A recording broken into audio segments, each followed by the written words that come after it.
नमस्कार, वंदे भारत में आपका स्वागत है। मैं हूं आपके साथ दीप्ति। आइए रुक करते हैं आज की खास खबर के साथ। रीवा में बगैर छावनी के खुलने जा रही है देश की पहली सीएसडी कैंटीन। इस कैंटीन के खुलने से लगभग 18,000 से ज़्यादा पूर्व सैनिकों को लाभ मिलेगा, जिसके लिए उन्हें अभी तक जबलपुर या फिर इलाहाबाद जाना पड़ता था, जो अब नहीं जाना पड़ेगा। हमारी टीम ने बात की है कर्नल राज सिंह से। आइए आपको सुनाते हैं कैंटीन को लेकर, साथ ही रीवा में सैन्य सुविधाओं को लेकर उन्होंने क्या कुछ कहा। नमस्कार, आप देख रहे हैं विंध्य भारत। मैं जावेद अंसारी।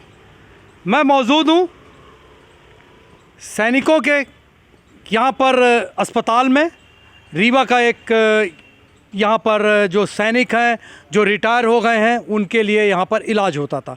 साथ ही आप अपने टीवी स्क्रीन पर इस समय देख पा रहे होंगे एक ट्रक खड़ा हुआ है, यहाँ पर से कुछ सामान उतर रहा है। रीवा के सैनिकों की एक बहुप्रतीक्षित मांग थी, वो पूरी हुई है। क्या थी मांग, इस बारे में बात करने के लिए हमारे साथ कर्नल शिराज सिंह जी मौजूद हैं। शिराज सिंह जी, हमारे दर्शकों को बताइए, ये जो सामान उतर रहा है इसका रीवा से क्या संबंध है और इसके क्या लाभ मिलेगा? रीवा में इस ECSH पॉलीक्लिनिक के परिसर में मध्य भारत एरिया यहाँ पर एक कैंटीन CSD कैंटीन खोल रही है।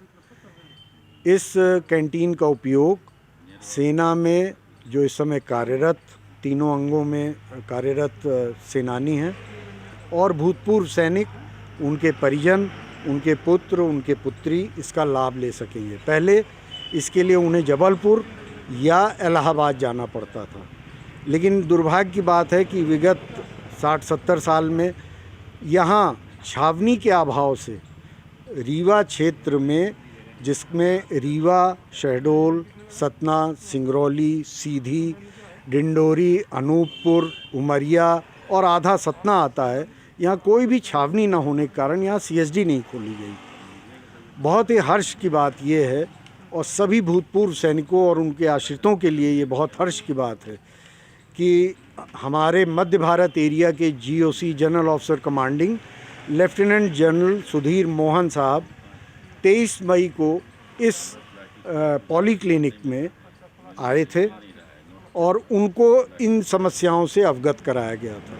इस छोटे से समय अवधि में उन्होंने इस पर त्वरित कार्रवाई करते हुए एक परमानेंट स्थायी रूप से एक कैंटीन का भवन तैयार करवाया। एकीकृत सेना मुख्यालय से इसकी परमिशन मिली।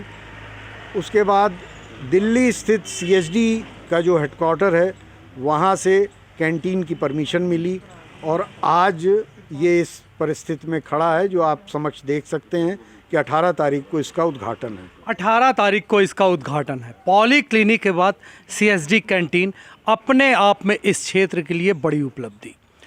कर्नल साहब, एक सवाल है और ये सवाल आम लोगों के मन में भी होगा।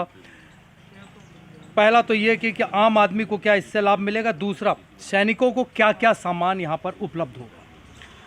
मैं सबसे पहले ये बताना देना चाहता हूँ कि सैनिक और सेना के तीनों अंग राष्ट्र की संपत्ति हैं और इसको अलग करके नहीं देखना चाहिए। सैनिक एक बड़ी कठिन परिस्थिति में कार्य करता है। अपने जीवन काल में वो आधा समय अपने परिवार से दूर रहता है, दुर्गम क्षेत्रों में रहता है।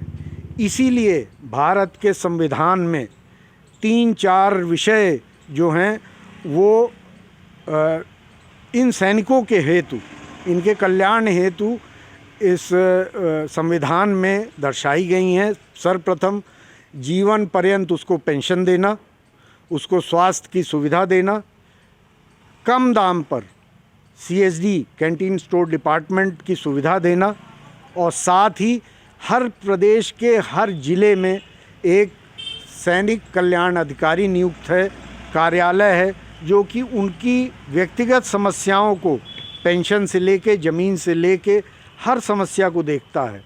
ये किसी पार्टी विशेष या किसी सरकार विशेष का कार्य नहीं, ये संविधान में लिखित है और उसी का परिपालन यहाँ हो रहा है। ये थे हमारे साथ कर्नल शिराज सिंह जी, जिनका साफ तौर से कहना था हम सरहद में हिफाजत करते हैं, देश की हिफाजत करते हैं उसके एवज़ में सरकार हमें जो भी सुविधाएं देती हैं उसका हमें और हमारे जो साथी हैं उनको उसका लाभ मिलता है। उसी में रीवा में पहली बार छावनी ना होने के बाद सीएसडी कैंटीन बनाई गई है। पॉली क्लिनिक के बाद सीएसडी कैंटीन अपने आप में इस एरिए के उन सैनिकों को सबसे ज़्यादा लाभ जो रिटायर होने के बाद इसी एरिए में बस गए हैं उनको लाभ मिलेगा। और अभी तो तैयारी चल रही है, 18 तारीख से इसका विधिवत उद्घाटन होगा। उसके बाद उनको ये सामान उपलब्ध कराया जाएगा जिसके घर की ज़रूरतें पूरी होंगी। कम दामों में, बाज़ार से कम दाम में उनको सामान मिलेगा। सरहद की हिफाजत करने वालों के लिए ये एक बड़ी सौगात देश की सरकार ने दी है। हम 18 तारीख को भी यहाँ पर आएंगे और किस तरीके से उसका उद्घाटन होगा, किस तरीके से उसका लाभ मिलेगा, ये भी हम आप तक पहुँचाने की कोशिश करेंगे। तब तक अपने मेज़बान जावेद अंसारी को राजेश विश्वकर्मा के साथ दीजिए इजाज़त। फिलहाल के लिए अब तक की खबरों में इतना ही। देश दुनिया की तमाम बड़ी खबरों के लिए बने रहें विंध्य भारत के साथ। नमस्कार।